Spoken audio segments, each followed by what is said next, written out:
Okay. Now we got it. Okay. Just let me move this.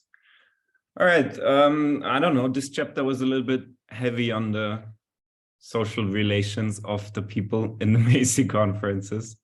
So I'm gonna leave most of that aside because I'm not really that much interested in discussing the relations and the gossip between the characters.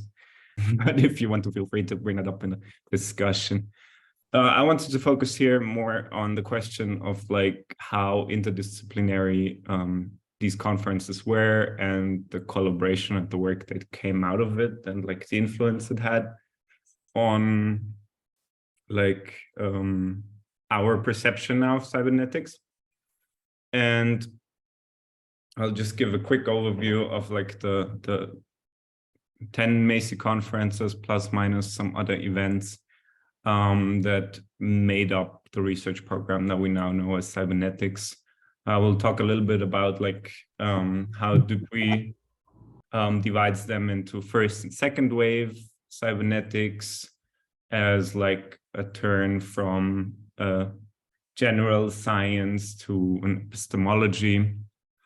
I will talk a lot about the physicalism that is kind of underlying most of these goals of the main drivers of the research program, and also kind of notice that most of these physicalist tendencies come from, well, not physicists, which I found kind of interesting. Then I will go a little bit in like how they try to come up with a unified science through all of these different disciplines, because you had people from so many different backgrounds with different phenomena floating around and have been discussed. And obviously, it's kind of difficult to find like this one unified framework that they came up with. But it's definitely always there in the discussions. So this is interesting as a kind of ontological goal of cybernetics. In general, then I would like to go a little bit about the transdisciplinarity, something that as a notion I think has been derived some around this time or maybe a little bit later, and how this reflects in like contemporary cognitive science. And in the end, I would like to talk a little bit about what von Förster wanted to reach with his epistemology of cybernetics idea, that cybernetics leads to a self-conscious science, a kind of like way to describe how scientists apply this framework. So starting from like the mid of the 40s, there was this like very fast-paced kind of development of the first 5 conferences, which were held in like span of 3 years, where they were talking a lot about feedback mechanisms, circular causal systems, teleological systems, as kind of a framework that later has been like put together under the umbrella of cybernetics. And this appears to be somewhat different from the topics of the second wave, which encompasses like 5 years time of 5 conferences, where von Förster and others kind of use the criticism to the goals of the first 5 conferences to come up with a more elaborate framework of cybernetics describing itself. In general, it seems like there are discussions about a lot of interdisciplinary research programs, but it doesn't really, to me, seem like there was a concrete goal. There was kind of sometimes mentioned an overarching goal of finding a kind of physics theory for the mind or mental systems, of mathematizing intelligence to some degree. So, but to me, it's not clear if there is like one shared model that came out of this. And if we just like historically put a lot of different ideas under the same umbrella because they came up in this kind of connected network of researchers. So the goal of mathematical models of life and mind is as broad as it can be, because in some of these discussions, you have this kind of, especially brought up by the biologists and the physiologists, the fear of reducing biology to physical laws. But it seems like the goal of most of the physicalist inspired researchers was more than to like skip past biology and directly describe the mind without going into much detail how it's biologically embodied in the organisms.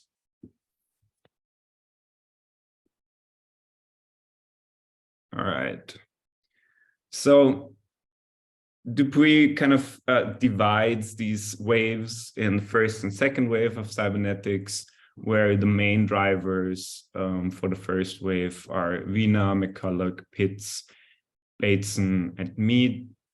Of course, there were many others like psychoanalysts, biologists involved.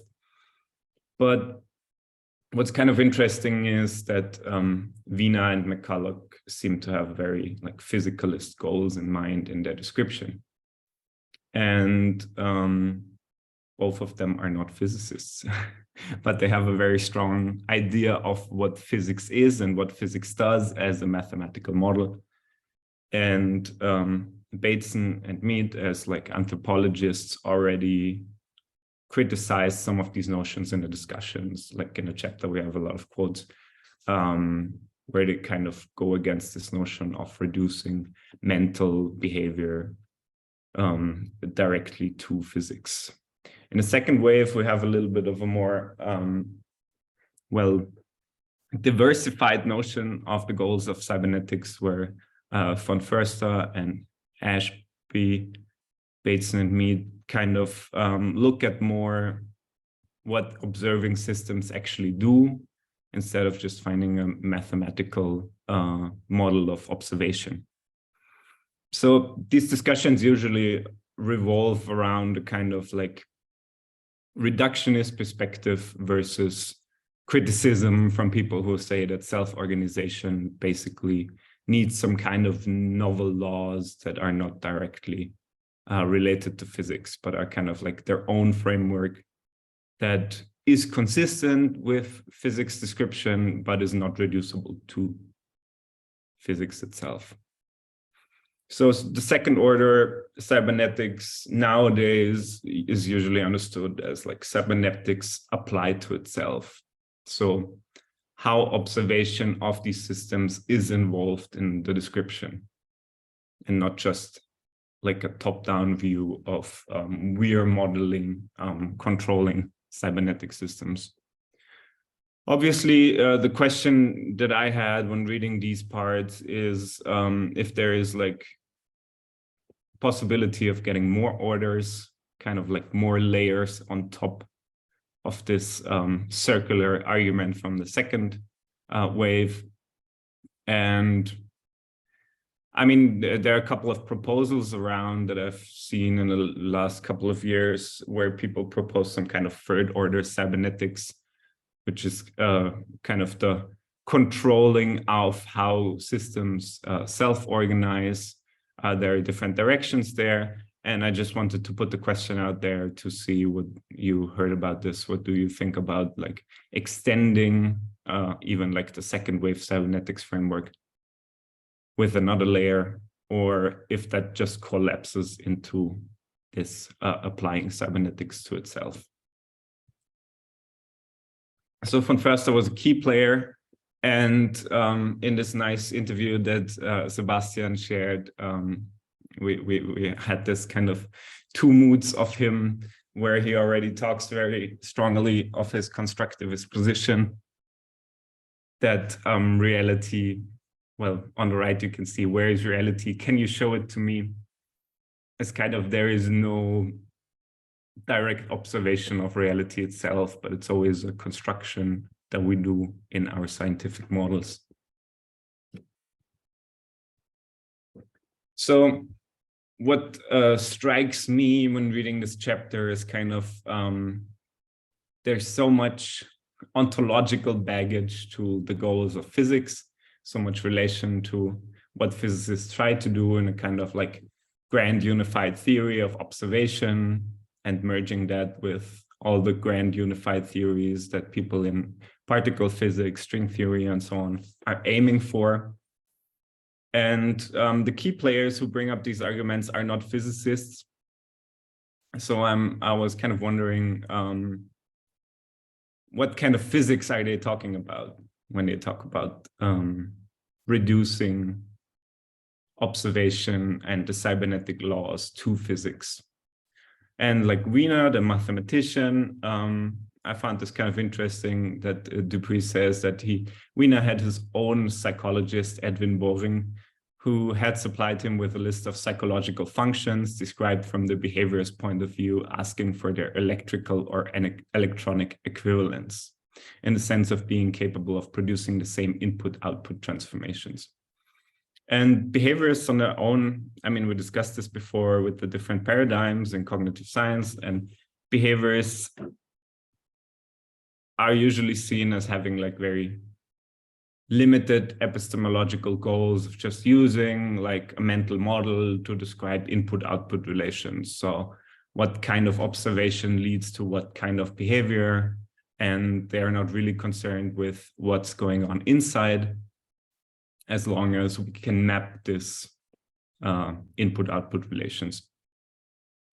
And this seems to fit well with the approach from Wiener, who also saw the goal of cybernetics to kind of find a digital equivalent to what behaviorist models to psychological functions. And this kind of tension can also be seen in the next quote, where he's talking about a paper of Charade, some of the problems concerning digital notions in the central nervous system, when he referred to young physicists rushing forth to the hunting grounds of biology, and later in his ironic reply to a statement made by Bigelow that unmistakably betrayed the cybernetician's desire to perpetrate a physical seizure of control over the study of nervous system. And here again, my question is kind of, what kind of physicists are they talking about here? Like, it seems that when you read this, that all of the physicists were completely convinced that they can explain biology. And in the chapter, he also discusses that, for example, Max Delbrück was there, famous biophysicist, who kind of was very skeptical of the goals. Delbrück himself was very influential for Schrödinger's lecture series, What is Life? And it seems that there was kind of a tension where Delbrück was thinking, like Delbrück as like the big physicist there, that these goals are not really justified, and he was very, well, just say critical of their approach and their understanding of physics. So I don't think that many of the physicists who went into biology really had these reductionist goals as some of the main players in cybernetics had. So McCulloch is another important driver of this approach. And in a chapter, McCulloch has there is quoted, and Dupuy says that cybernetics, if the truth be told, thought of itself as the apotheosis of physics. This conviction was best expressed by McCulloch. Let us now compel our physicist to account for himself as part of the physical world. His statement to the Hickson Symposium began. In all fairness, he must stick to his own rules and show in terms of mass, energy, space, and time how it comes about that he creates theoretical physics. He must then become a neurophysiologist. That is what happened to me. But in so doing, he will be compelled to answer whether theoretical physics is something which he can discuss in terms of neurophysiology. And that is what happened to me. To answer no is to remain a physicist undefiled. To answer yes is to become a metaphysician, or so I'm told. But is it just that? So McCulloch didn't seem very happy with like the criticism of his approach. And I couldn't find like much of on his physics background, to be honest. Like at least the Wikipedia says that he was a neurophysiologist, and I don't know what kind of physics training he had, but he seems to have a very specific way of thinking in theoretical physics in mind, where you can basically take all these complex phenomena and describe it in some laws that relate mass, energy, space, and time, which is something that like in 20th century physics doesn't seem to be the main goal anymore, because with general relativity and quantum physics, you already had like two paradigms, which showed that this big unification approach is at least very hard, if not impossible. I mean, even 70 years later, physicists struggle a lot to find a common ground between general relativity and quantum physics. And it seems that more and more people give up on this goal and like are fine with the description of phenomena on a certain level without having the goal of unifying everything. Obviously, McCulloch's perspective was opposed by Bates and Mead, the anthropologists who didn't really think that this reduction is something that should be the goal of cybernetics. And I think this opposition foreshadowed kind of the second wave thinking of cybernetics. So the question is here, what kind of phenomena are we actually trying to unify in cybernetics, or what kind of phenomena they try to unify? Because as we talked about, like also in previous discussions, there is a lot of discussion around like direct neurological phenomena, biology, self-organization. And in these discussions, some players show that there is a kind of intuition that everything can be somehow mapped to one mathematical model. But yeah, again, I was not really convinced that they came up with one, or that they even like properly worked on one model altogether. There were a lot of different people with a lot of different ideas and interests. And even though there was a lot of collaboration, I don't think that there was really like one field, one research program going on. So to quote Dupuy again, Wiener expounded the usefulness of dimensional analysis for the unification of science, while Abramson, playing in counterpoint as it were, goes on about the need for physicists and psychologists to communicate with each other to assure world peace. Fremont Smith, having previously explained to the group that the unification of all scientific disciplines presumed the creation of a science of man. So as you can see, even like the unification goals are kind of different. Like some of them really want a socio-cultural application and think that this is something that can lead us to world peace if kind of the psychologists and the materialists work together. I don't really see how this like directly influences politics, but that's maybe also a topic for discussion, because it seems also with the hype created with the Macy conferences, like a lot of big American newspapers like Time and so on covered some of the research. I'm kind of wondering, like, what did they expect? I mean, we have a unified model of physics, biology, and the mind that leads to world peace. Yeah, I don't really see it. So the question is now, are we looking to unify all scientific disciplines into like a big discipline of cybernetics? Or are they more interested in developing tools like dimensional analysis that can be used in different disciplines? This is maybe a more like scientifically practical goal, because if you have some modeling tools, they don't have to be like ontologically leading to the same interpretations, but they can kind of share the mathematical structure. But that doesn't mean that like everything collapses into one discipline. And obviously, there was even some discussion about like the imperialist tendencies. I found this phrasing quite interesting, of the physicists, or, well, people who are interested in the physics research program, let's say like that, to take over biology or psychology. And Dupuy here says, far from being identified with a search for a general synthesis on which everything is related to everything else, the interdisciplinarity practiced by the cyberneticians was sharply focused, and it is not going too far to say, used as a weapon. To reverse Haldane's prediction cited by Lawrence Frank, if there was a science that risked being swallowed up by cybernetics, the science was certainly not physics.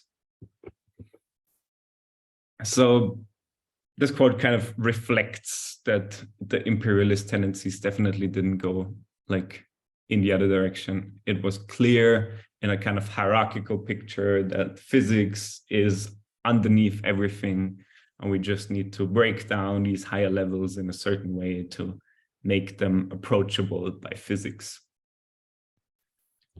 But yeah, I think 70 years later, we can kind of say that this has failed, even if a lot of people still try that today in different parts of cognitive science in one way or the other.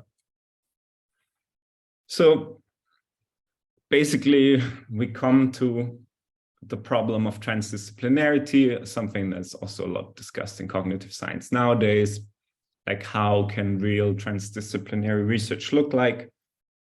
And what we definitely see in the Macy conferences is a multidisciplinary approach, where we combine different tools of different fields to describe some phenomena. But that doesn't mean that there has to be like a strong exchange between these disciplines. Interdisciplinarity, on the other hand, is usually defined as like a bidirectional collaboration of the disciplines, where both or multiple disciplines influence each other in their interpretation and in their tools and methods used. And transdisciplinarity is described as a holistic approach of phenomena. And this is something that seems to be in the intuition of the cyberneticists, that cybernetics is this kind of holistic approach. But when you look at it a little bit further, and at least like the discussion bits that Dupuy shares in this chapter, we see that this usually collapses to a physics point of view. I think paradigmatic, or like a very good example for this, is the discussion that is mentioned with the psychoanalysts, for example, Cuby, where they kind of seem to invite him to discuss some of the theories, but at least from the quotes, it doesn't look like they take him very seriously. They just pick the pieces that they want from psychoanalysis, and if it fits in their modeling approach, then this is good science, and if it doesn't fit, then it's bad science. So it seems like they make their life a little bit easy there. And of course, the problem of this transdisciplinary research can also be seen in like the response that Delbrück gives in some of these conferences, where he questions these big explanatory goals that they have, and it seems like they just say, okay, he doesn't understand it yet. Delbrück definitely was someone who was very involved in interdisciplinary research at this time, looking at physics and what physics can say about genes, how it can influence genes. Like, he made some famous experiments with altering biological organisms genetically with UV light, I think, which is like one of the experiments that Schrödinger in What is Life cites and builds up a lot of his arguments on. So the goal of the second wave, this is something that I would like to discuss more with you, as cybernetics as a self-conscious science is something that I found very interesting, because it's still like a big question in phenomenology and neurophenomenology and all these approaches today. if you can come up with a scientific model that gives you an explanation of how to apply the scientific model. So basically, if you can use your brain to come up with a description of what the brain does and the other way around. So von Förster put forth this idea that cybernetics is more of an epistemology. So if you apply cybernetics to how you do science, that tells you what tools are useful and which are not. So the idea was here to understand observing systems, and this understanding would lead to a model of ideal observation. So if we can like model how systems use sensations and integrate them into a model that they can use to act on the world, that should tell us which modeling approach is the most useful. So this is the goal of a meta science kind of that explains how we do science or how we should do science. And yeah, I'm kind of left wondering where this circularity stops, and if the circularity is something that we can do with physical modeling, as most of the people here were having in mind. So just to sum up quickly, my argument here from what I took away from the chapter is that the Macy conferences are definitely, or were like a fertile ground for interdisciplinary exchange. We had a lot of questions about mental modeling that definitely influenced a lot of cognitive science as we know it nowadays. But it seems like most of the main drivers had a kind of hierarchical understanding of science, with like physics as the foundation of everything. And we just need to break down like the higher level scientific descriptions in a way that we can reduce them to physics. And the second wave then counteracts this a little bit with like a more transdisciplinary idea and this understanding of cybernetics as an epistemology. But yeah, it would be interesting to hear your take on it, but I don't have the feeling that this kind of idea of a self-conscious science has really materialized yet, at least in a way that von Förster or Glasersfeld or other people described it at that time. So here are just like some ideas, questions that popped up for me to get the discussion going, but please feel free to just like bring in whatever your thoughts were when you read the chapter. So obviously the first big question for me is if cybernetics ever achieved this goal of unification or creating like a shared epistemology. Then the second one that I also brought up like in my talk now was like, what is the relation of the self-conscious science to like approaches that are more recent, like for example, Varela and collaborators like idea of naturalizing phenomenology as like a first person formalized model. And obviously the question, what remains in cognitive science nowadays? Did cognitive science move beyond the problems that they had with transdisciplinary research? Or are we still facing the same problems, so to say? All right, that's it for me. I'm happy to open up the discussion now and hear your thoughts. Great, Moritz, thank you. Maybe if you just stop the share so that we move into the discussion mode.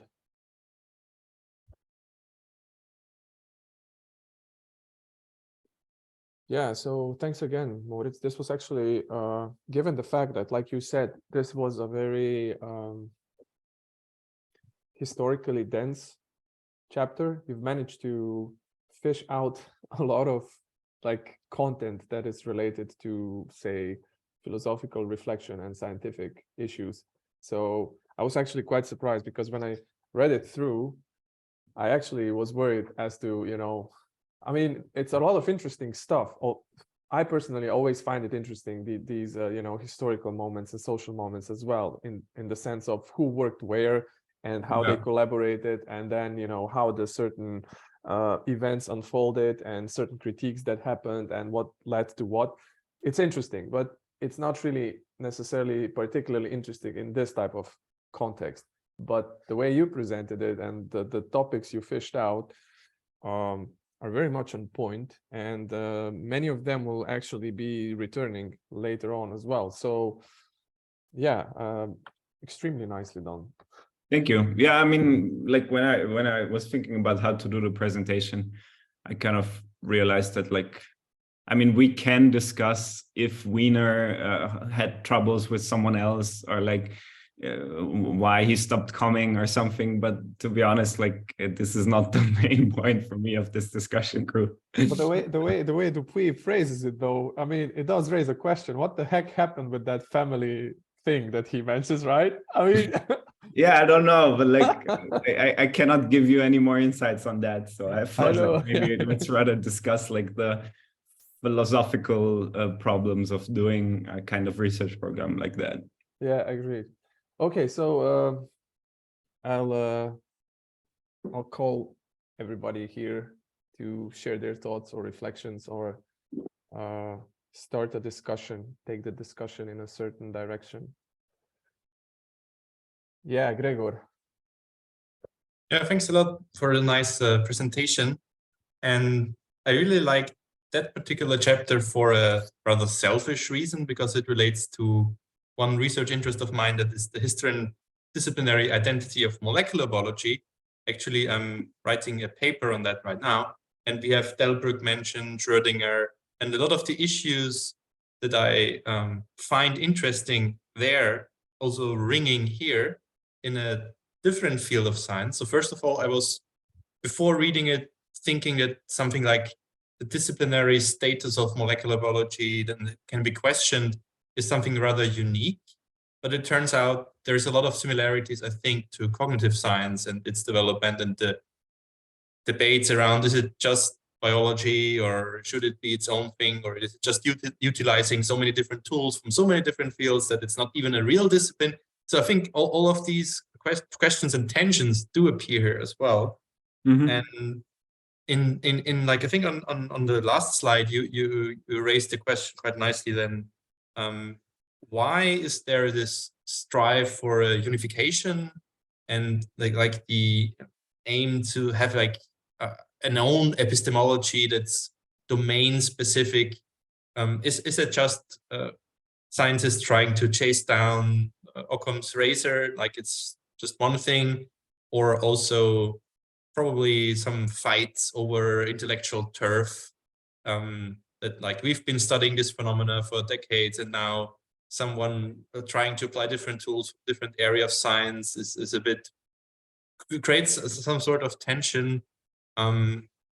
So I see also within the field of biology in particular, as a like the big all-encompassing thing that would swallow up all the other things. Like I'm looking here on page 82, where I marked this formulation, this meeting point between biology and physical science, and the attempt to set apart, especially from physics, it seems so apparent. Besides molecular biology and cognitive science now, is that a thing that we could see in other areas that, at least for me, I'm not aware of?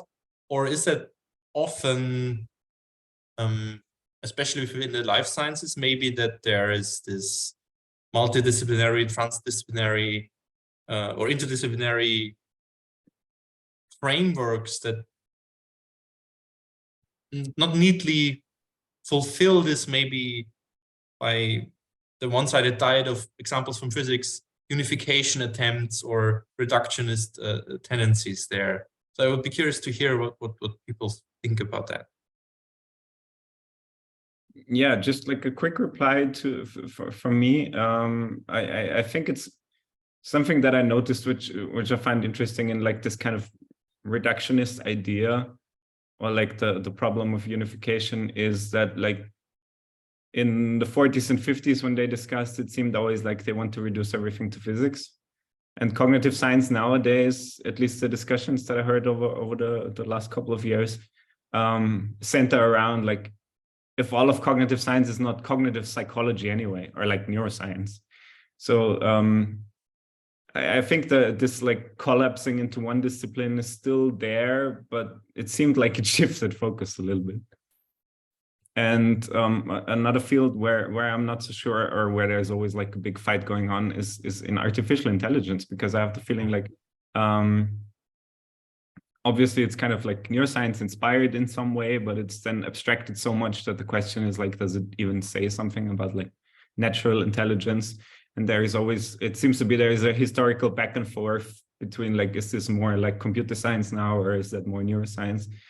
And yeah, I think this tension is very interesting. I don't have any idea on how to solve it, but it's definitely there in the debates.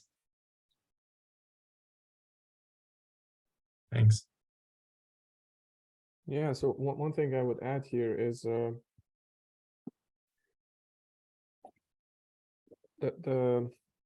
there is a very strong and important historical component, in the sense of that contemporary science, although it kind of is usually claiming to be something that is very much at odds with philosophy, is basically a philosophical program that developed in a very specific time period. And it started off as a very specific thought style, a very specific way of approaching phenomena and dealing with phenomena. And it turned out to be extremely successful in many ways. And this unificatory element is basically integral to that approach. There was an idea that you have a certain set of, let's say, tenets. I don't want to say presuppositions, because usually if we think about presuppositions, it's almost like, you know, you take it very propositionally, but it's not necessarily that. It's how you deal with phenomena in a certain sense. So, for example, like these dimensions such as mechanization, so try to account for phenomena in a mechanistic way, in a very broad sense of the term, as discrete entities that are somehow causally interrelated, and you can have very different conceptions of this, but you know, just this particular way of looking at things. And then the idea of mathematization that is closely related to this, where you can formalize these relationships in a very specific formal and mathematical ways. And then also a certain very specific conception of knowledge, where you can somehow detach yourself from what you're observing, and you can observe it in a way which basically is kind of true for everyone, regardless, you know, so you don't have a participatory dimension of what you're doing. So all these elements, for instance, are somehow ingrained, although they acquire very different spins throughout the ages, in what most of natural sciences is doing. So this idea of unification is there. So this idea that somehow, in principle, you would be able to carry this through to the very end. And physics seemed to be the science that covers the ground, regardless of how it covers it. It's the, you know, queen of the sciences that's covering the ground. So, you know, there is at least some hope that this would be achieved. So I would maybe push a little bit here against what Moritz said, that, you know, physicists maybe gave up on this theory. I still remember, this was in the second year of my studies or something like that, we had to read a book by a Nobel, one of the Nobel Prize winners in physics, Weinberg, who wrote a book, like a famous book, A Dream About the Final Theory or something like that, where he's really kind of, you know, putting this idea forward, like, you know, we are actually very close to the final theory. That's his idea, that, you know, we will be able to unify all the elemental forces, and then we will get to this particular point. I always wondered, what the heck would that mean? You know, if let's say you get a final equation, you know, what is this then? But anyway, that's another, yeah. Sorry. No, so that's another thing. But of course, there was always a certain pushback to that, in the sense of where you had other sciences claiming that this doesn't necessarily have to happen, but they were always hard pressed when they wanted to do this, because it seemed that they were kind of clashing with the tradition within which they developed. So for instance, if biology developed as a science, it was somehow subscribing to this particular thought style that it inherited. If it claimed that it can be somehow autonomous with regards to methodology or doing certain things, usually what this would mean, why people would be so nervous if this happened, is because you can't have these anomalies on the cheap. Usually they have very profound and far-reaching consequences, yeah? Epistemological consequences, metaphysical consequences. Let me give you a concrete example, so I'm not like overtly abstract. For example, when cyberneticians started taking the idea of observing systems seriously, right? First, you just say, well, you have systems and we are observing them. But then you say, well, the observer is also a system. So the system is observing a system. You just say at the beginning, that's not that big of a deal. We just need to include the observer somehow in our equations. But it turns out it opens like a Pandora's box of philosophical questions. So if you tried to meddle with methodological presuppositions, if you try to meddle with the ultimate rhythm of the thought style, usually it has very profound implications. Many people do not want that. Many scientists, even those who would be willing to say biology is autonomous, they would still like to somehow retain some of the ideas that they inherited from the 16th to 18th century, this noble idea that is present in the scientific thought style. Now, how this can be done is a difficult question. And that is precisely why you have these ongoing tensions between, well, we're going to reduce it, and saying, oh, maybe this cannot be done. Yeah, if we do it too quickly, we just kind of overlook a whole plethora of phenomena. So let's try to, mellow this down and things like that. So this is how I see it. This idea that there's something of merit, something of value in the particular scientific thought style, but at the same time, there are many things that have emerged that call for a restructuration of this thought style. Now, how do you do that in a way that would be somehow still in line with the original impetus of the scientific tradition, but at the same time, make it able to account for these phenomena which clearly are problematic? And I think that, cyberneticians were kind of caught up in this question, this problem. They wanted to do something like novel, but at the same time, they really wanted to stay scientists. So how do you square this? I just had like a short question on the Weinberg remark. Do you remember when this book was from? I can check it.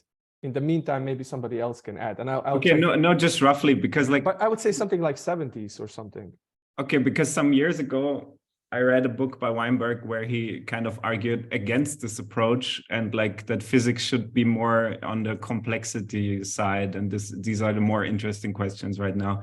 And I found it kind of interesting because like maybe he just like also changed his mind over time. Could be. That's possible. I honestly haven't been kind of following up on his work. I didn't find that book particularly. I mean, I found it. Yeah, it's no, I still don't know when it was published. But anyway, somebody else can jump in the meantime. I'll find the date. Yeah, Michael, go on. All right. There's a lot of good stuff here. First, Moritz, thanks. Enjoyed that. It was provocative, catalytic in the catalytic sense. I particularly like the I don't know, I either missed it or it didn't come out to me the first time, the notion of a self-aware science. And yeah, it resonated also, Sebastian, with a lot of what you said. In particular, like I don't know what we would do. I feel like we don't know what to do a little bit with second order cybernetics as a model for how we should do science. I get the sense that we don't really know what, beyond any kind of vague sense, what a science that's conducted according to that sort of basic principle would look like. And so there's this sense, kind of retrospectively for me, looking at these, that I don't know, a bit that people didn't really know what to do with this. and that they saw some kind of something missing in the cybernetic model, which they accounted for in the second order one. But it has me wondering, you know, if maybe the reason it didn't take off as much as you know, despite its insight, is that, yeah, how do we do a science according to this? And like you said, it seems like it would require a really a pretty substantial shift or perturbation to things, and I don't know how we'd sort of realign after that. I don't know what any of you think, but it also made me think of von Förster has this. Maybe you guys all know. Maybe you all know it anyway. Von Förster has this short little speech, ethics and second order cybernetics. I'll see if I can put a copy in the chat. And in it, he talks about decidability and undecidable questions and responsibility in some really interesting ways in the context of second order cybernetics. Namely, he exposes the danger of presuming objectivity, or the way in which objectivity is a sort of an abdication of responsibility. Okay, I'm just following the science. I'm just working with with the measurements and the observations and what the math says and so on. And you know, the objectivity means we don't have to be responsible. We don't have to pay attention. And so I guess it links to it. It displays a lack of self-awareness. I'm thinking, and von Förster has and it makes an interesting move there where he says something like there are decidable and undecidable questions here. Decidable, namely, like, oh, we can come to a kind of a well-defined answer using the structure and principles of the system, and undecidable where we can't, right? Free will, God, these kinds of domains and questions, like where we sort of have to choose to take up a position somewhere, he says, and even not choosing is something of a choice. So that there's a sort of, he expresses a self-awareness of the responsibility. And it's very powerful, and it seems to me like it might perturb and disturb the sort of stability of objectivity in science. And so I'm not sure how we would do science after second order cybernetics. And I can imagine when they were first circling around these ideas and noticing them, that must have been in one way or another something that was present. Like you said, we opened Pandora's box, and like, what the hell do we do with this? A little bit. I don't know what you all think. Yeah, good stuff. Any comments or reflections on that by anyone?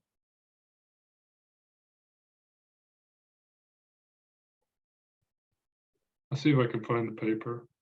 Okay. I mean, just like a little remark that I think I have the same problems in like at least how Dupuy describes the research program. Like it seems that von Förster kind of raises this goal, but at least so far I have not been convinced that they really like managed to fulfill to include the observing system in the observation.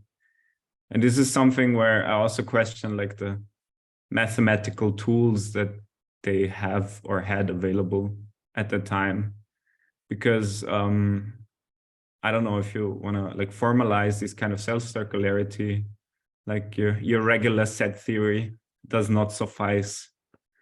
And at least recently I've seen it a couple of times that people try to use like category theory to describe the relations, but yeah, I'm not deep enough to know if that is more successful in getting like this self-aware model. Okay, this is marvelous stuff now, Moritz. So maybe a few thoughts on this. Given the fact that, you know, my main focus right now is the book on Varela. He's a very interesting case study with regards to this. So Moritz, you're completely right. Like there was a certain something that happened in cybernetics with this turn towards second order cybernetics.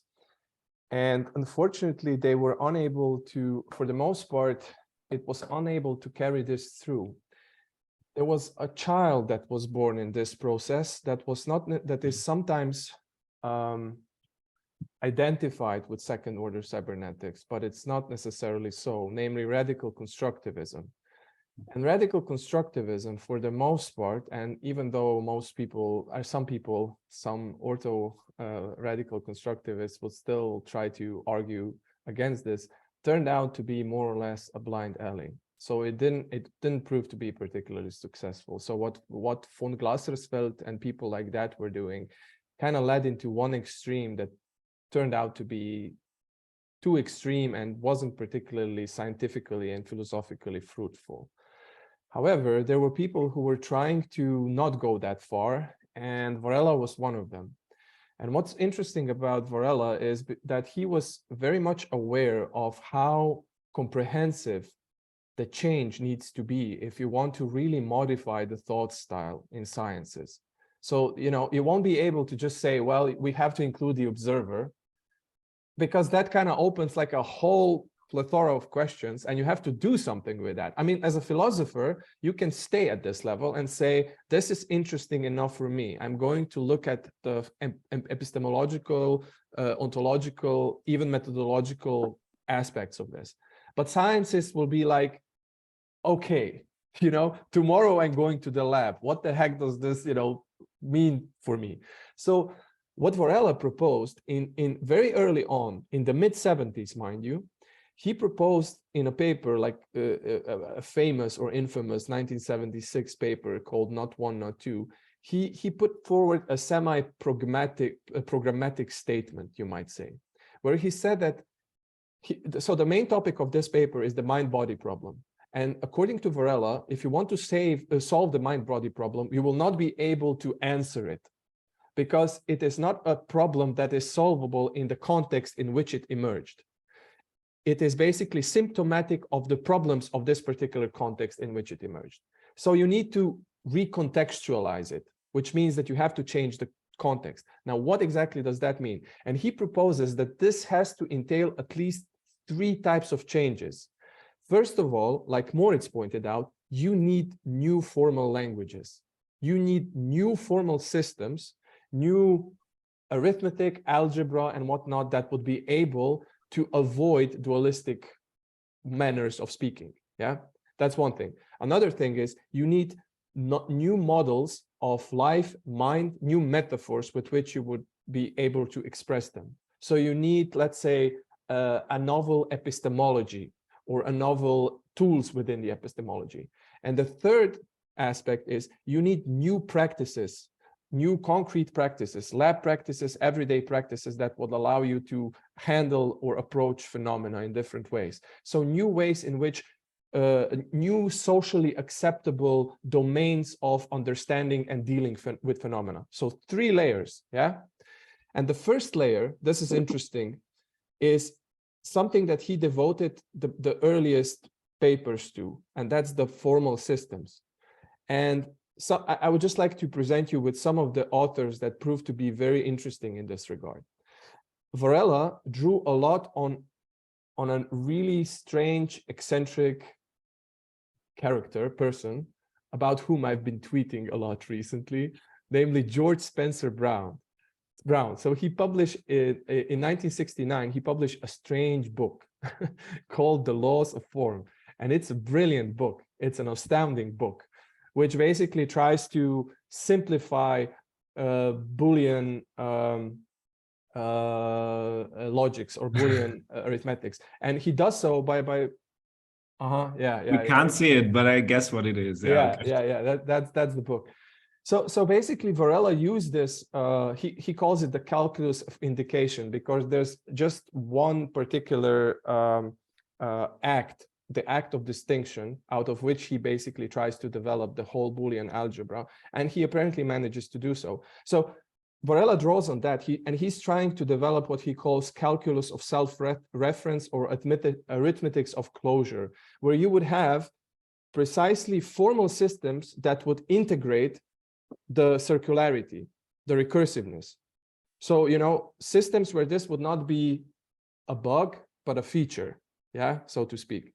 And this was something that was then later on developed by Kaufman, who precisely did it through the category theory, or theory of categories. And he was working on that in 80s and 90s, and he's still active in that field. So what I'm trying to say is that, you know, there were attempts to develop these models, and they are out there, but they're like half-baked. Some of them were, and mostly like few eccentric and brilliant minds are toying around with this. It's definitely not mainstream, but it's out there. The reason why I'm mentioning it is because I found it so fascinating that you don't have to stop at the level of just, you know, talking about circularity and recursiveness on the philosophical level. You can try to do something with it. And there are people who have actually tried to do something with it. So if you read Varela's texts from this period, they are like literally texts that are trying to that are mathematical texts, yeah? So he's kind of toying around with the foundations of the algebra. And yeah, that's one way to proceed. But then there are, of course, others, yeah? So the others would be, how do you develop these new metaphors or models about thinking about mind? And again, Varela tried to do this by introducing notions such as autopoiesis or inaction. All of these are his attempts to do the second step, which he said is necessary. So what I'm trying to say is, if you want to have this self-conscious science, it will require a lot of work on different levels. One is the philosophical level, but then there are these practical levels.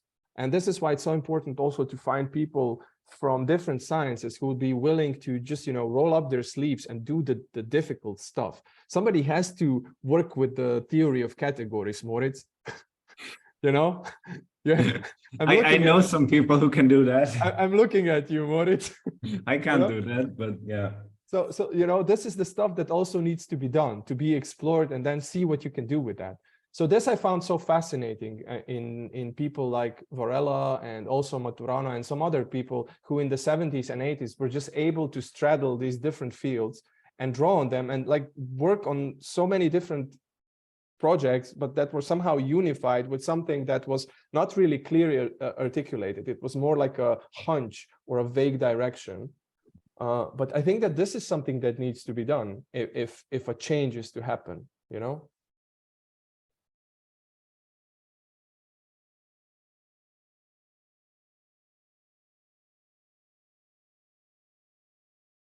So what comes first, the mathematical tools or the philosophical positions? I think they should go hand in hand. No, really, like, you know, an ongoing back and forth. Yeah. This would be the best way to do it. Mutual constraints. Yeah, and you know, what's beautiful about Spencer Brown's work is that it's precisely the type of text that is kind of, it's mathematics but also philosophy, and it's a really strange text. I would warmly recommend you give it a go. Really, like it's an event when you read it. It's an event. So the next reading group is on that. I think that Isaac, who is not present here, would be very happy, very pleased if we would do that. He's pretty big on Spencer Brown. I don't know, any other comments on this? Maybe Timothy can push back on what I've just said. I know that he probably disagrees with many of the stuff I said.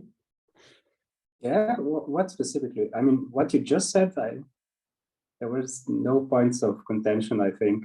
No? Well, no, I don't think so. Yeah, I don't know if you have any thoughts on this or a different angle on. Or different... No, I mean, I was just, I know nothing about laws of form and this particular mathematical angle which you took. I'm really not familiar enough with it to comment in either case. I did have a question, but it's like maybe a little bit off topic, so I can wait if there are any comments which are more relevant. Yeah, but you can also switch a little bit. We can shift gear a bit. Yeah, okay. I was just thinking about when Moritz mentioned third order cybernetics. I mean, it's just, I've heard this term thrown around here and there, and I never really, I never quite understood what third order cybernetics is supposed to be about. Can you maybe elaborate, or somebody else, if you're familiar with it? Yeah, I mean, when I read the chapter, I was thinking like that I've encountered that a couple of times in, like, I don't know, an old paper in constructivist foundations or something. And then I did a little search and found a couple of different ones, the one by Schwarz and others. And it seems like everybody has kind of a different goal. Like Schwarz's approach is more like trying to describe society on a level. If you're like, look at how different observing systems go together, and there is kind of like metacognition coming out of it. I've seen it in philosophy. Like, I'm not really sure, like this was a long time ago and I didn't study that properly, but to describe consciousness in a way of like an observing system is aware of its own observation and can act or like control this awareness. So I don't think there is one third order cybernetics. That's basically what I want to say. I think like different people try different things with to explain with it. And I don't think that any of these really like stands out as the one that people are actually working on. But I don't know, if someone else has more insight, please go ahead. Maybe I would. I mean, I'm not familiar with second order cybernetics at all, basically. But from what I've seen or read about it, I've got the impression that maybe there isn't one second order cybernetics either. Like, I mean, I always had trouble grasping what a clear distinction between the first order and the second one might be. I mean, of course, it's not like a clear demarcation. There were ideas already present in the first order, like say Macy conference. There were guys who were talking about like, I mean, on a certain level, you always have to, you're always aware of your acts of observations. Even physics does that. Like that was maybe an unrelated thought, but when reading this chapter, I was thinking like, maybe the act of, or introducing the act of observation could even be considered a sort of regression, like a sort of regression to the, let's say, notions of teleonomy as opposed to teleology. Let's say you observe a system and then you say, okay, but this is just my act of observation that I ascribe some sort of purposeless to it, whereas the thing itself is just a kind of purposeless mechanism, right? So this you could say, like even Maturana, I think, exhibits this sort of thinking, which is basically like a kind of a Kantian return to like an ontological distinction between like physical automata on the one side and the irreducible like kind of a subjective perspective on the other. And like this is a kind of a digression now, but I was thinking like, if you understand second order cybernetics in these terms, isn't this a kind of I think it seems a kind of letdown to me. But maybe, I mean, of course, there are other kinds of, I mean, Varela's an activist position probably, I mean, you goes in a whole other direction. So this is a kind of distinction I see in the like this second order field. So I think like at least how it's presented in a book, like the clear distinction, or if it's clear or not, but like the distinction is that the first wave is kind of interested in the act of observations on systems, and the second one is understanding the observation to be done by an observing system. So you not only look at the influence that the observation has on a system, but also look at how this observation could be described by the theory itself. So like, yeah, but that particular thing, you could say that, I mean, isn't first order cybernetics already concerned with precisely this? I mean, it was kind of supposed to be a science of thinking, of thinking machines, right? So in this sense, you could say like, yes, they were trying to construct a model of a modeler, in a sense, like it's still in reductivist physicalist terms, but it was, the intention was this, right? yeah, but I think like as a top-down description of like saying, okay, this machine does this, and therefore it has thinking, but not in a sense of questioning how we model these thinking machines as another layer of like thinking machines modeling thinking machines, so to say. Yeah, I think that one of the reasons why Dupuy finds cybernetics so interesting is precisely because of what you guys just said now. I think that, you know, when he's constantly saying that there's a lot of, that it's a pity and a potential danger that cognitive science is not studying cybernetics closely enough, that it's being ashamed. And I think that what he's trying to say, among other things, is that something that happened in the development of cybernetics that could be very telling and very useful and might save us some time. So in the sense of what cybernetics was trying to do when you had this like physicalist conception of thinking or intelligence or the observer, through its own internal logics, it came to a position which basically overthrew its own initial presuppositions. So it's self-transcendent, so to speak. It was like pulling itself out of the mud by the hair, like that famous Baron, right? Münchhausen. So it tried to erect a physicalist science, a rigorous physicalist science, and then eventually by introducing notions like circularity, recursion, circular causality, stuff like that, it turned out that once you introduce this, you cannot really have this particular science again on the cheap. And, you know, cognitive science, by pretending that there was no cybernetics, started off again at the beginning where it tried to do something similar to cybernetics in different ways. So it was bound to go through the same steps again. And if we take you know, the development from cognitivism via connectionism to enactivism, we see that there is a certain similarity there again, where you end up with someone who's becoming interested in phenomenology and neurophenomenology and experience, right? I think that, yeah, that's basically precisely the difference as well. I would say that in a certain, let's say from a certain Hegelian perspective, there was a certain momentum present at the very beginning of cybernetics, which wasn't being reflected by the early cyberneticians, but then it came to fruition in the second order cybernetics. And this fruition that happened was precisely that if you want to model thinking and observer, a lot of things are going to start to become loose. So you cannot just say, I'm going to introduce, for example, circular causality. Because once you introduce circular causality, you end up with self-organizing systems, for instance. And once you end up with self-organizing systems, this opens the question as to how does the system relate to an external environment or reality. So you get to the very fundamental questions, I would say. Yeah.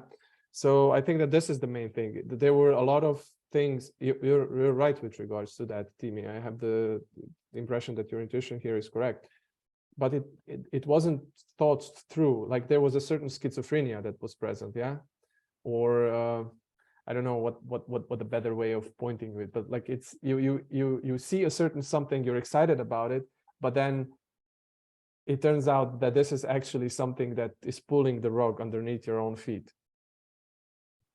So does this make sense? I mean, is it clear what I was trying to convey, or? Okay, Timothy is nodding. That's enough for me. Moritz, semi-nodding as well. Cool. Yeah, no, I understand the criticism.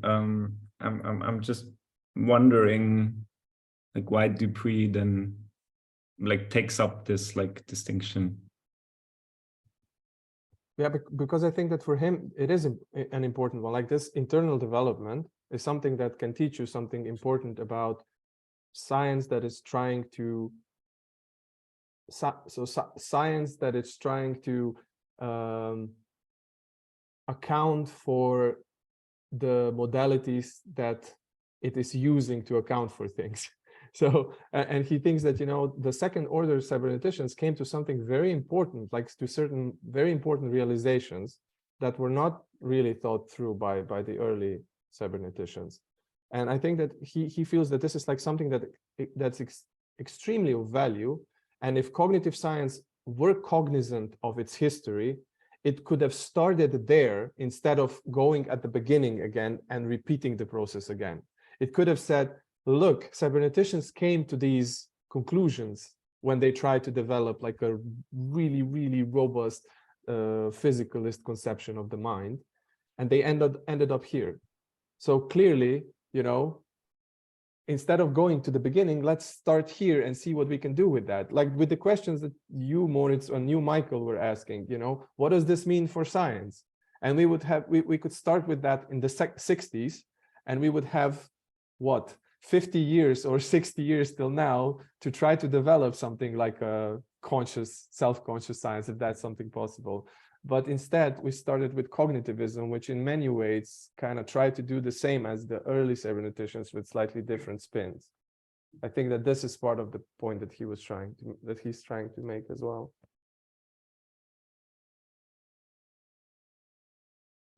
Yeah, so some other reflections maybe on this or thoughts.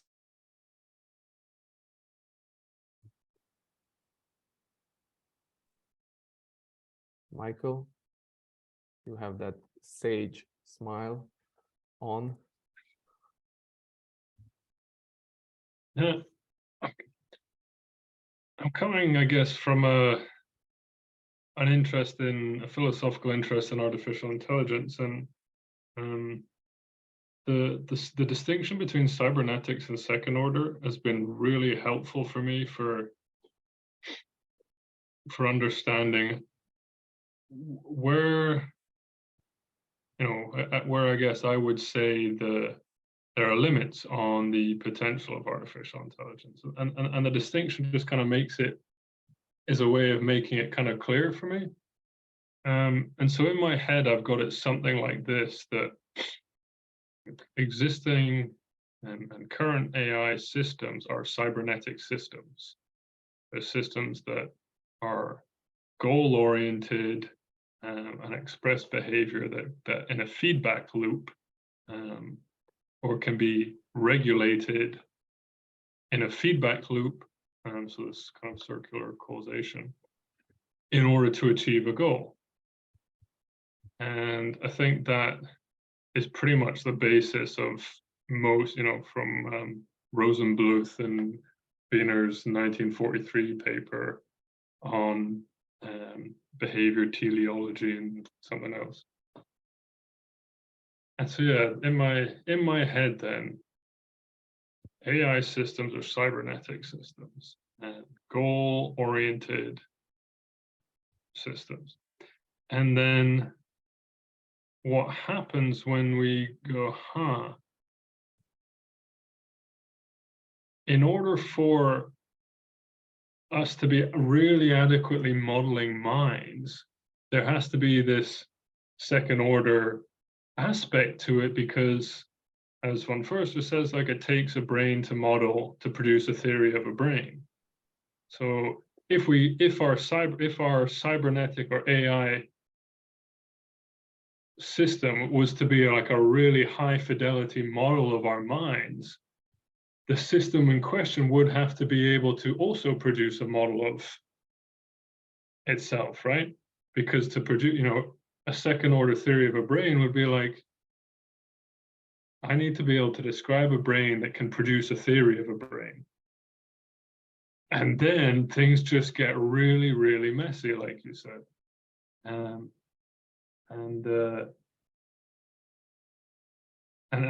confusing.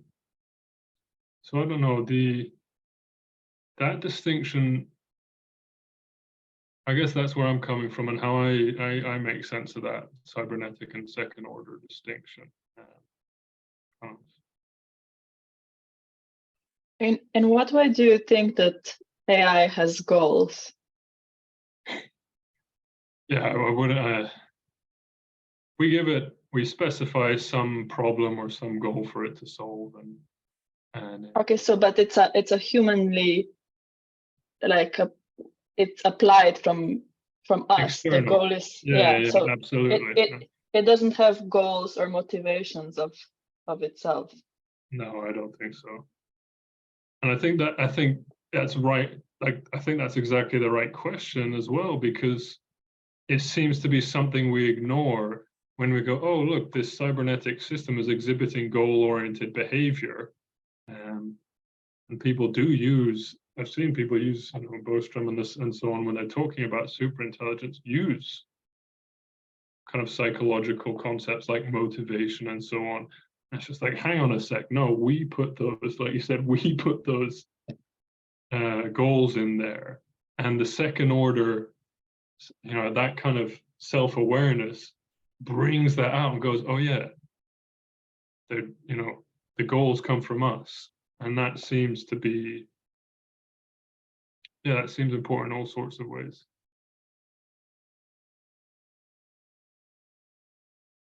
Yeah, something that is kind of related to what you just said.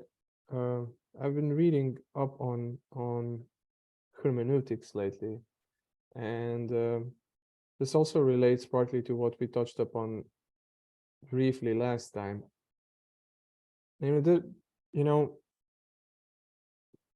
Through cybernetics and developments prior to cybernetics, a certain conception of thinking emerged, which has now become very much firmly entrenched, both in the sciences and outside of sciences, so in everyday lives, where you have thinking still conceived somehow as a certain manipulation with something that is usually called as symbols. So this Turing, you might say, conception of thinking. And it has a long history. So it has something to do with the development of the Boolean algebra, where Boole basically developed a formal system that could basically so a foundation for propositional logics, where you basically with true and false can account for almost anything. And it was very neat in that regard, and this then became fused and synthesized with developments in the field of what later became the computer science and whatnot. But the thing is, I often have this problem that there seem to be a lot of equivocations afloat. One of them being the ones precisely that Ella now pointed out. When you talk about, and Michael, what you were saying as well, where you have this like the use of psychological vocabulary for things like motivations and goals and whatnot, but they are understood in a completely different way. And usually the way they're understood is that in a way that somehow relates to this very specific mechanized way of thinking. But for example, traditions like hermeneutics and phenomenology and many others were always trying to kind of emphasize this other dimension of thinking. For example, when they would talk of understanding, where you have, in order for you to have understanding, there has to be a certain embeddedness in a certain horizon of meaning, in a certain tradition, and the capacity to retain a certain openness to something that might appear. So this element of novelty, this element of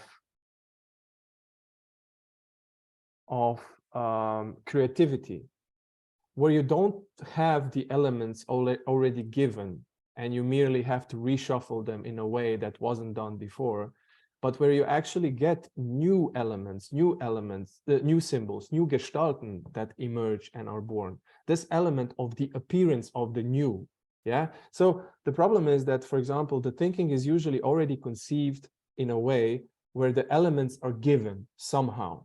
They're fed into a certain something. But one of the things that, for example, was so important to Varela and to people who had this sensibility for this is, how do you get, so how do the meanings emerge? How do they develop without them already being somewhere, just kind of taken out of the heaven, you know? So this emergence of meaning, what does it mean? How does this constitution happen? And I think that this is, you know, something that is essential basically to understanding and to thinking. And it is something that, for example, also Heidegger so nicely articulated in many of his essays. But it is just put by wayside because you don't really know what to do with it. You don't know how to formalize it.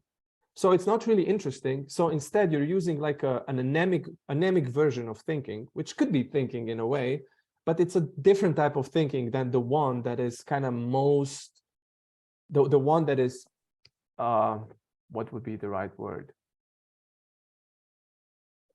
Let's say the highest form of thinking that you can do, in the sense of the one that you really have the impression that is something that is integral to human way of thinking, so to speak. Yeah, I'm using the terms loosely.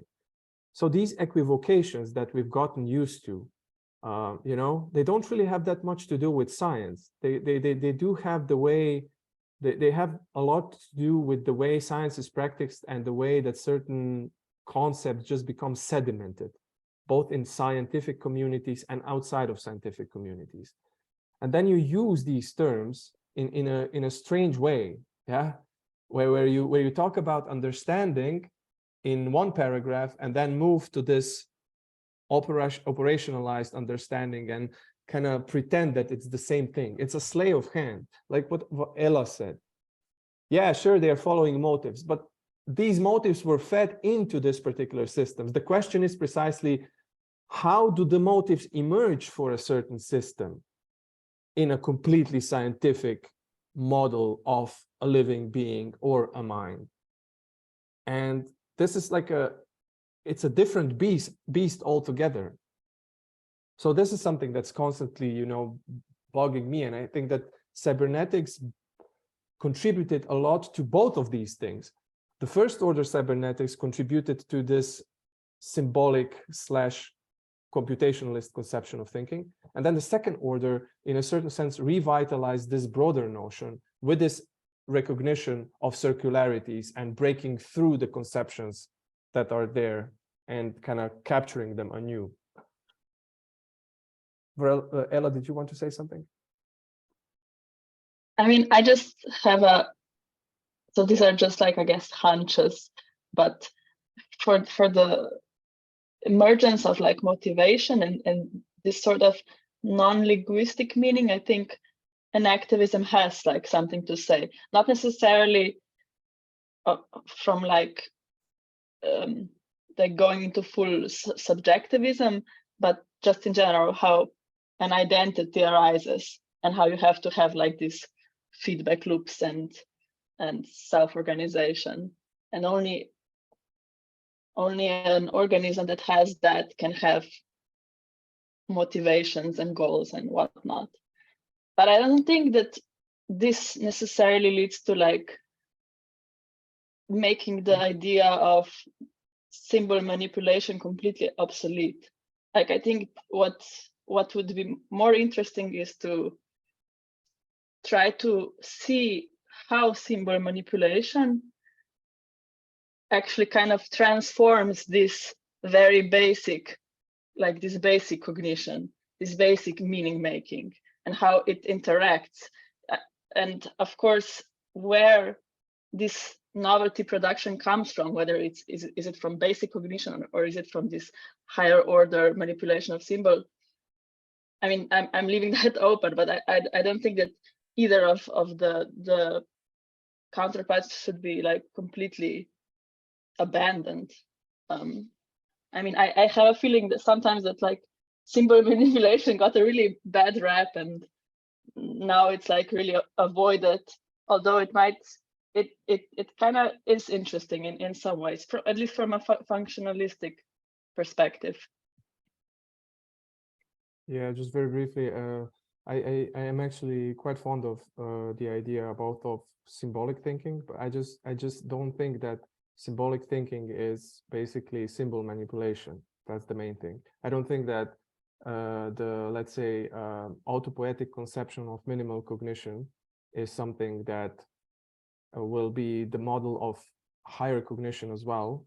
I think that it is something that allows you to think more intelligently about higher levels of cognition, but this doesn't preclude the fact that you can end up with a different understanding of, say, representation that can be useful, but that is very different than the one that was put forward by cognitivism. I just think that cognitivism and the early cyberneticians who were trying to model thinking in terms of computation, that this is wrong, and that this equivalence that has just become like self-evident, and most people just when say thinking, especially when you talk to AI people or people some close to that, they seem to presuppose that, yeah, calculation is basically, you know, that's computation, that's the name of the game. So I don't think this is the case. I think that this is like a red herring in many ways. And the sooner we realize this, the sooner we reflect on this, the better it will be for both the sciences and especially philosophers. Well, what does computation mean here? That's a very good question. It's a extremely loaded notion, and when they're talking about it, it can become similar to naturalism. Everybody's a naturalist, but when you try to pin them down and say what are the tenets of naturalism that you're defending, it becomes like as it was phrased in one of the papers as world peace, said on when you have these beauty pageants, and then at the end everybody says world peace. It doesn't mean anything, but you have to say it. So yeah, computation is like that. I mean, it has a certain classical definition that we were talking about previously last time, but very often people know that this is problematic, so they kind of leave it open. Maybe Michael knows more about this, or even Moritz, maybe. I mean, maybe how it's connected to information processing. That's what, because that's maybe for me maybe a better term. I don't know.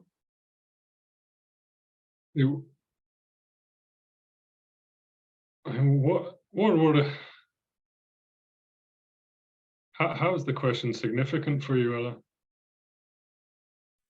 Which question? Like what is computation? I mean,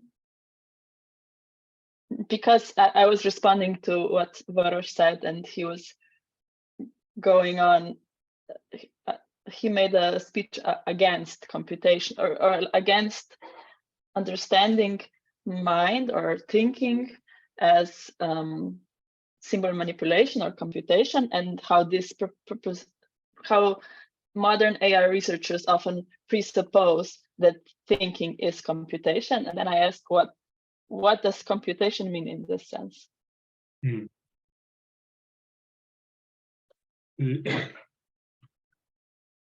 What is bad computation? What is the computation that thinking is not? That's a nice way of putting it. I mean, my personal understanding, I guess, and offering here of computation and its limits as a conception of cognition compared to sense making, for example. I think it's easy to oversimplify, but that it's also easy to overcomplicate the notion of computation. Back to Turing, some kind of sequential processing, like rule bounds, which is to say kind of algorithmic rule bound processing of input, and that's sort of the earliest model, and then I get conception in my understanding, and I think now things will be more complicated and will involve notions of representation. But I think that kind of basic algorithmic processing of input, like I don't know if you're familiar with the model of the Turing machine that Turing kind of described, but just like, okay, so there's a machine that's processing a bunch of a tape, and one thing comes in and it responds, and the machine responds to it in a certain way, and so on, according to a certain rule. And the significance, like the thing that is missing, to put it in the terms of your nice question there, for me at least, is like there's no way of making sense of normativity or meaning in a model of computation. And these things are kind of meaning, significance, relevance. A lot of these things are, to my conception of it, taken for granted or taken as already given in the cognitive situation.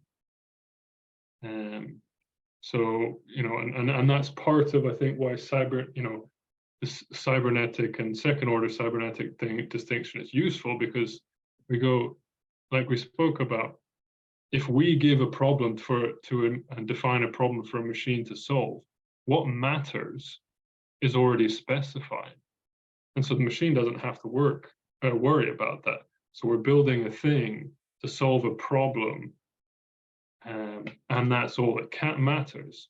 And so then we get this picture of intelligence as just some problem-solving capacity, and notions of meaning and normativity don't get involved into it. And so compare that to something like the sense-making conception of cognition, where meaning and what matters and so on are intimately tied in a very interesting and biological and active way.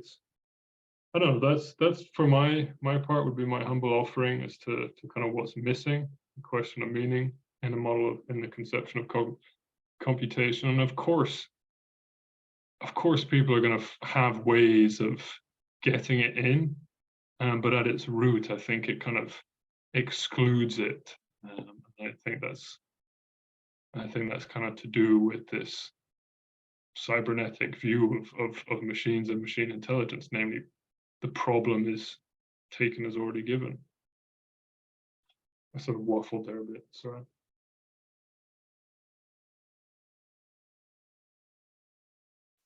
So Ella, what I was thinking, it's kind of related partly to what Michael was saying now, but you know, it goes based. So you know, last time I said that it's a conglomerate, a constellation of things.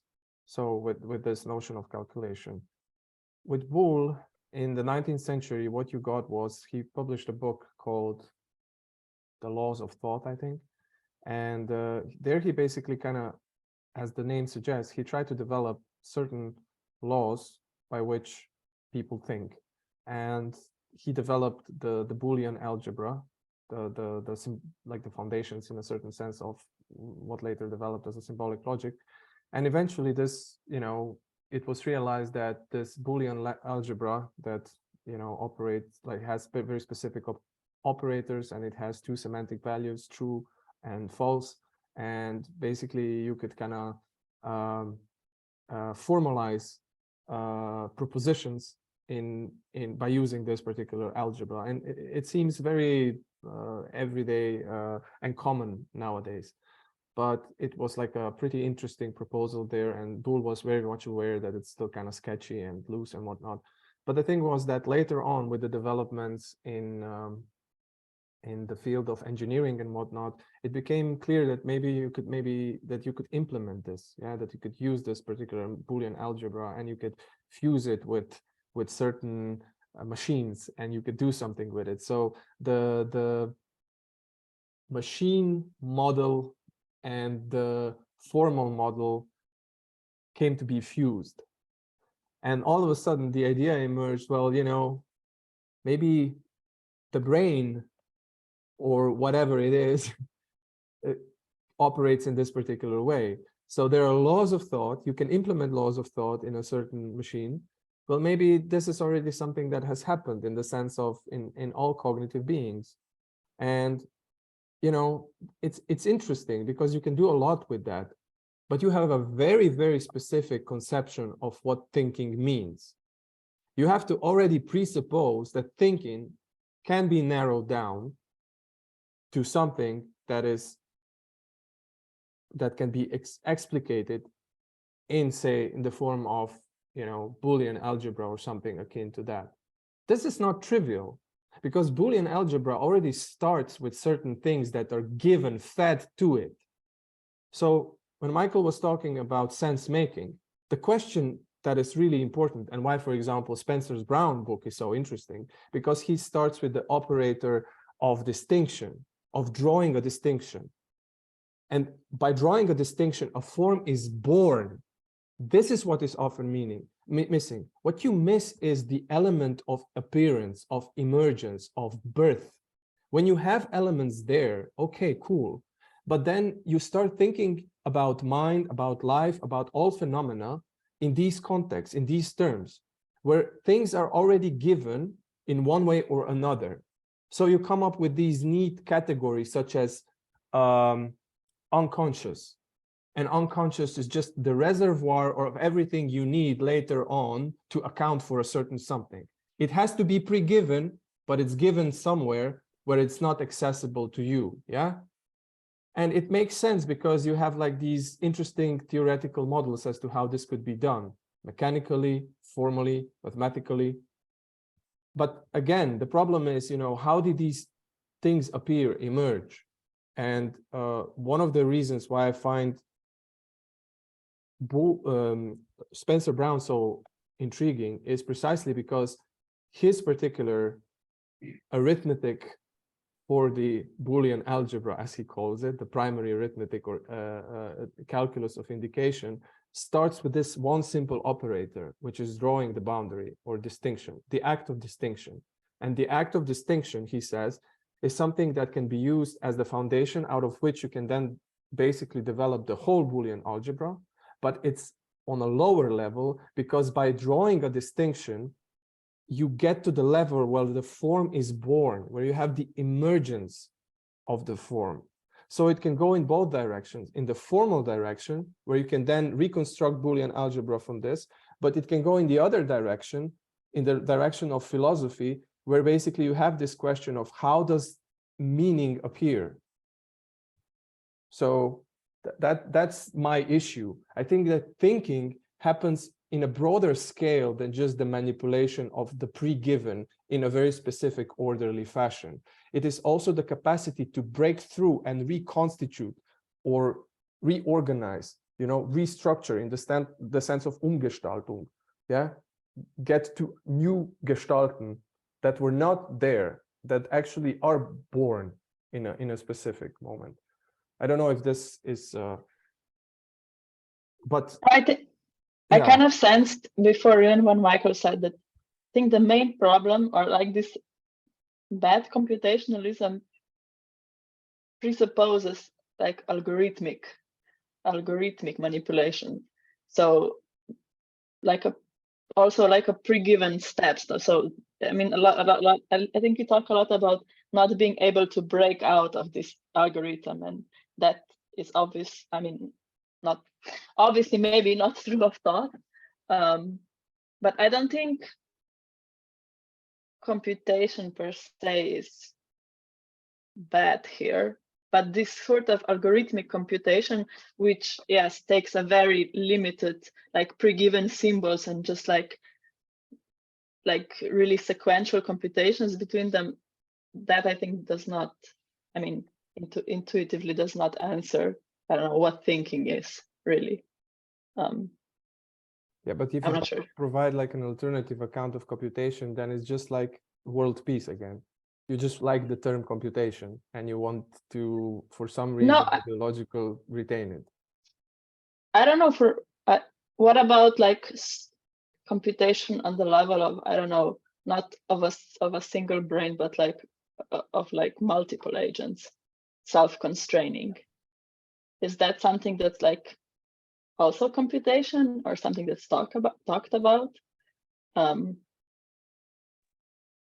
Why are we still talking about computation on the level of one brain? I mean, that for me is the first the weirdest like presupposition of all.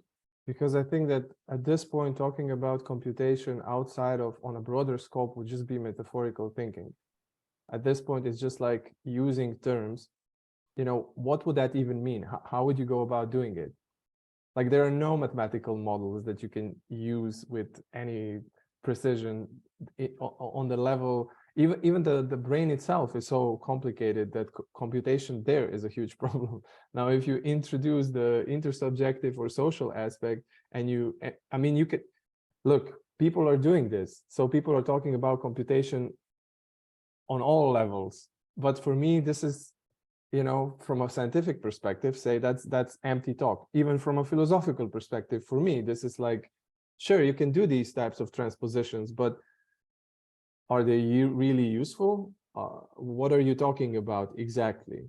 Yeah, it sounds like I just want to have society and I want to have computation. And then you just say, well, why don't we spread out computation on the level of social systems? Well, it sounds like a good idea, but how and what would that even mean? Would that mean that, for example, your thoughts are somehow the result of computations in the whole social system?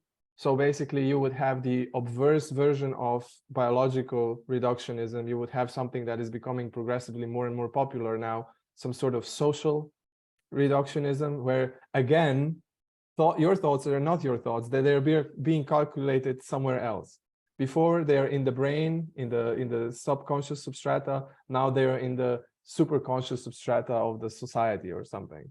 Is that it? If so, it doesn't appeal to me. It's the same thing, just mirrored into a different sphere, which is even more obscure from a scientific perspective. Because at least on the level of the brain, we have some interesting models as to how you might use Boolean algebra and synthesize it with what Turing was doing. On the level of society, you don't have that. You just have words and a lot of ideology. I don't know. I mean, I'm not sure how to word it just yet, but I guess functional use theory, you know, and in inferentialism, I guess. Okay. There is I don't know what that is. Yeah, go on. I was going to say there is Jessica Flack. She works at the what's that place? The Santa Fe Institute for Complexity Science. Her work, she does a lot of work on collective computation. I don't know it. I know of it, but it seems like it might be something you might be interested in. I think she was originally modeling kind of an information theoretic terms of modeling the behavior of groups of chimpanzees and apes to see. I think I watched a lecture with her like 2 weeks ago. Yeah. Oh, nice. Mm.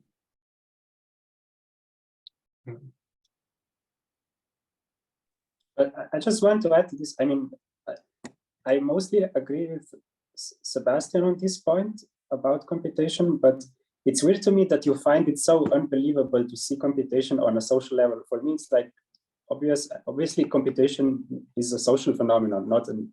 I mean, the computationalism in cognitive science has always been like seemed like totally absurd to look for like computations of symbols on the level of neurons or some neural networks. Like that was like a very daring research program, to say the least, right?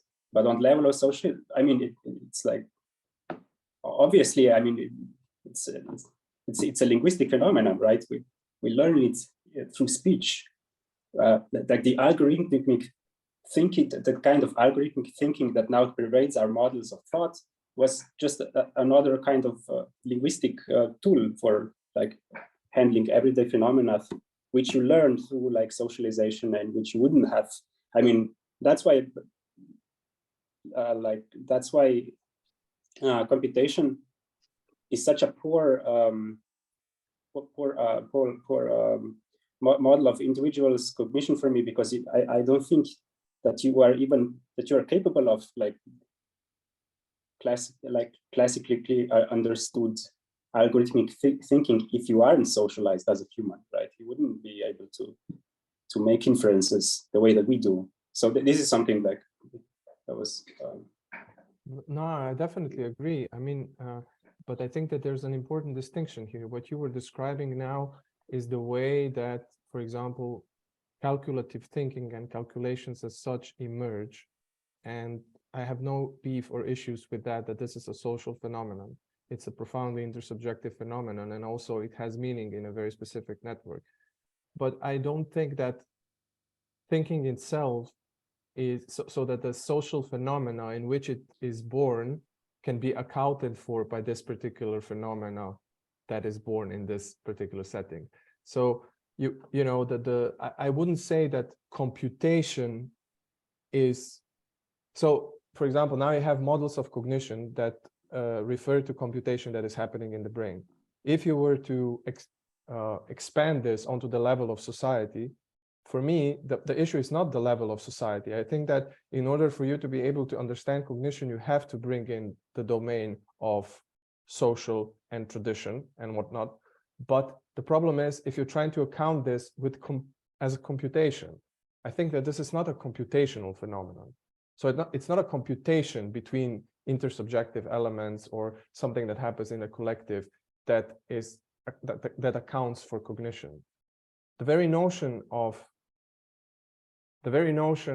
human cognition or thought, maybe thought is better because cognition has become so laden now, thought or thinking or understanding, I don't think it's a computational phenomenon, at least not in a trivial sense. So I have beef with that. This is something that I would kind of try to push against. It's not exhausted by a computational model. Yeah, no, I agree with that. But I also agree with that. So lovely, perfectly splendid. Anyway, anybody else wants to add something to this or something else? Yeah, just one question. Just like a question for the round. So what do you think then of these like computational approaches to phenomenology, or like coming up with like a new field of computational phenomenology?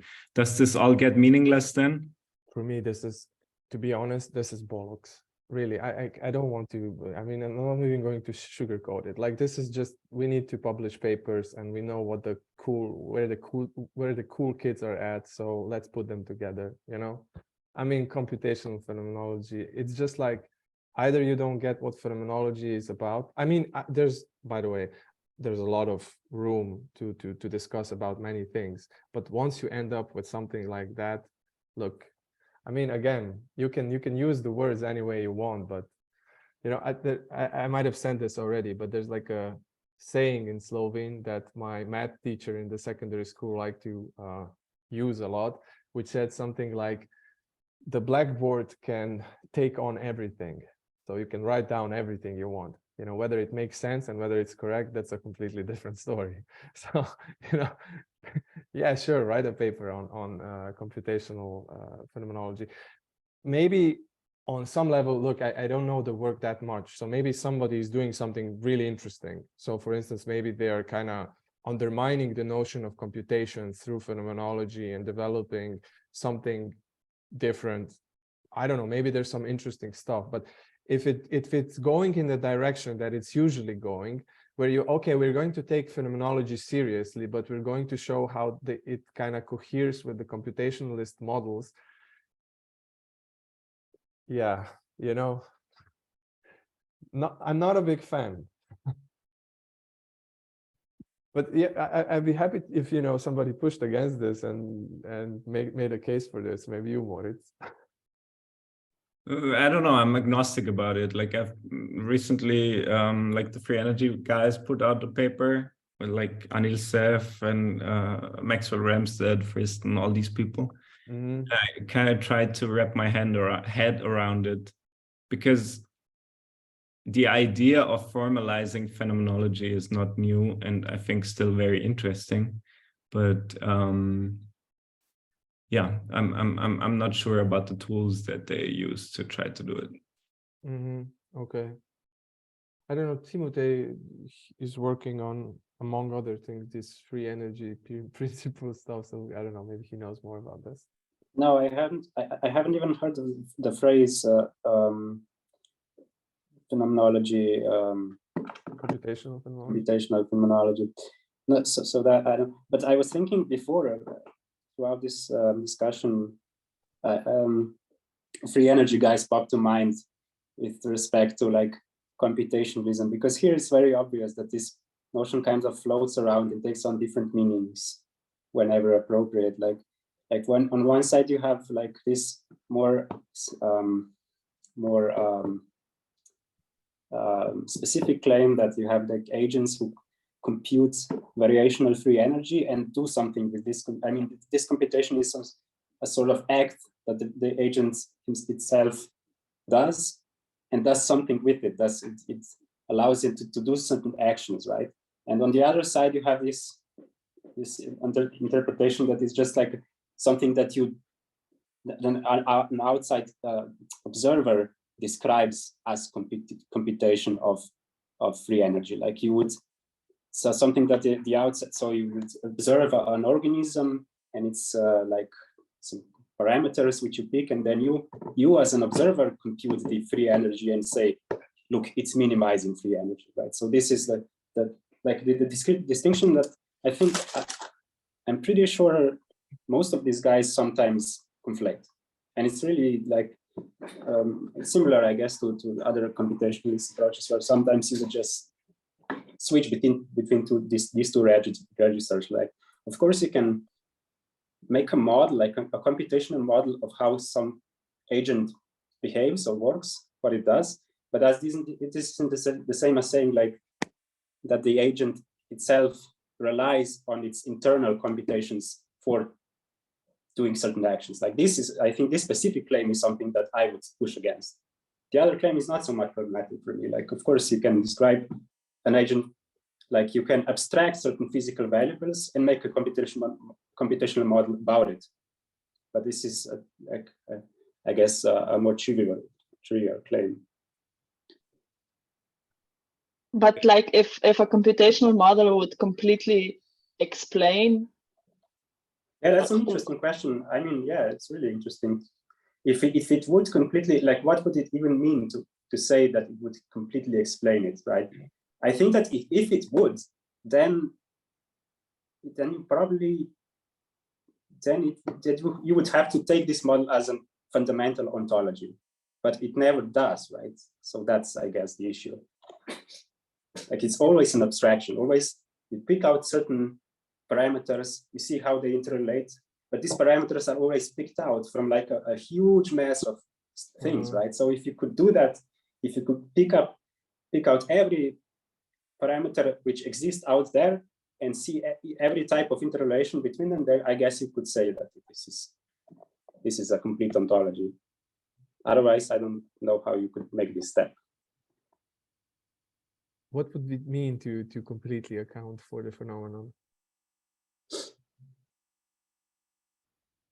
I mean,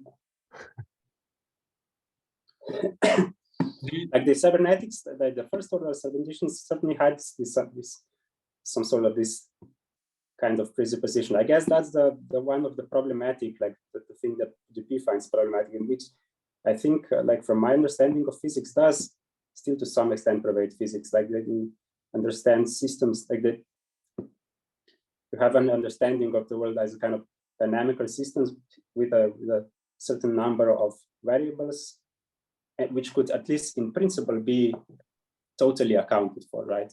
And once you would account for them, you would at least in like, say, I mean, quantum mechanics, I guess, isn't completely known with this, but if you presuppose that it's like a state determined system, then you would have a complete picture. Like once you would have all the parameters, all the fundamental equations, then you would have you would know everything about there is to know about the world, right?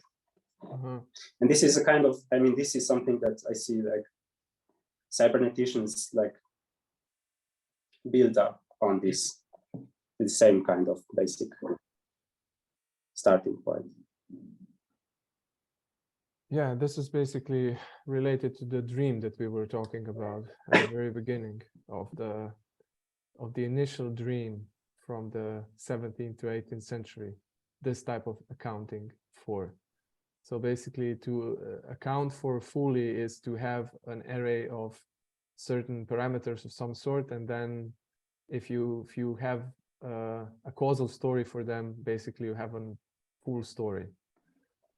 But there's an issue, like you mentioned, quantum mechanics, and also it's not clear whether like the dynamical systems are of that sort as well. For example, the Ilya Prigozhin's dissipative systems, they are also problematic from this type of accountability, so to speak. So if you have phenomena of this type, it's questionable whether ever you can dream of, if you can come up with this type of, yeah, our physicist, house physicist Moritz, here to rescue. Please don't call me house physicist. Just Token physicist. Token physicist. Oh yeah, I like that. Like, yes. I think this sounds like a modernistic science goal, because, like, I don't know, you don't even need to go to quantum physics, like statistical physics, statistical mechanics, for example, where it works well without accounting for every microstate of a system. And these are all just generalizations and abstractions, and they're super useful. So I don't really see like what. I personally, I think that's not a goal that people strive, or like that science or even physics should strive for, because we also have, like, yeah, as you said, dynamical systems, K theory, the initial value problem of, like, if you get something a little bit wrong at the beginning, even if you have perfectly deterministic laws, you don't have any idea what your final state will be. So, like, if our goal is prediction, probabilistic systems or stochastic systems are fine, and I don't see any advantage in deterministic systems, except of, like, keeping this very mechanical worldview of, like, yeah, all the parts are perfectly in tune, and, like, if I do press this button, I will always get this outcome. Yeah. Oh, good stuff. Good stuff. Any maybe final reflections or thoughts? I think we can slowly wrap it up, because we've been going for 2 hours, and nicely so. I'd say maybe as my way of signing out,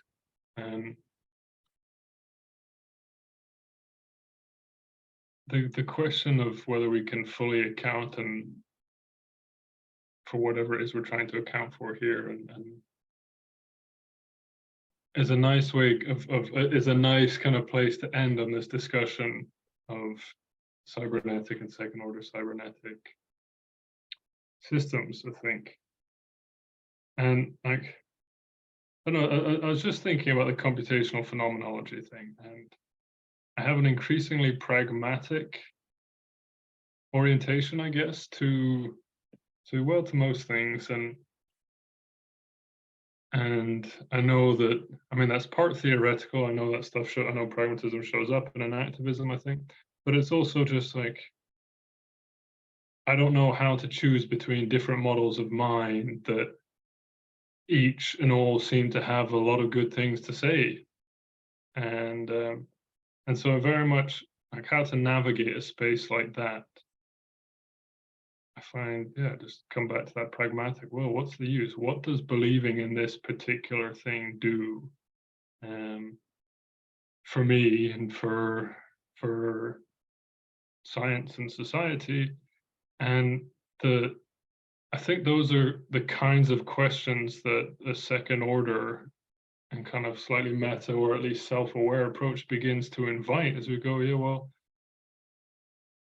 you know, what do we want from a science and philosophy and of cognition and mind?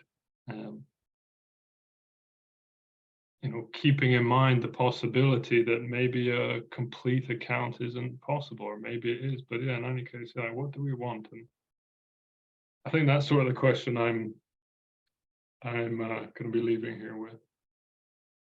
So that's a good way to end. And this is precisely also something we talked about last time when we were touched upon the question of different understandings of understanding. So that's the reason why I also asked what would it mean to have a perfect accountability? And yeah, that's precisely what you now ask. So what exactly what exactly do you want? What is it that you're after? Where does this come from? So where does this this nudge come from, and in which direction is it pointing? Why do you want to get there? So yeah, we've covered we've covered a fair bit today. Yeah, any last thoughts by anybody else? Okay, if not, by the way, there was a lot of stuff posted in chat today, so I'm going to send this via email now, okay, so that we have it all accessible, the articles and everything. Yeah, Michael. Sorry to interrupt you. I've been trying to get a hold. I thought just before we leave. I've been trying to get a hold of von Förster's Understanding, but everywhere I look, it seems to be like 200 euros for a copy. I have it, I think. I will send it to you. I'll check and send it to you. Oh, PDF, right? that would be cool. Thank you. I think I even have like notes from that book for some essays. I can send you that as well. Perfect. Okay, so this was a great discussion, extremely rich. Thank you very much. This was marvelous. So see you in 2 weeks. Yeah. Thank you. Have a nice weekend. Likewise. Ciao, everybody. Ciao. Cheers. Bye.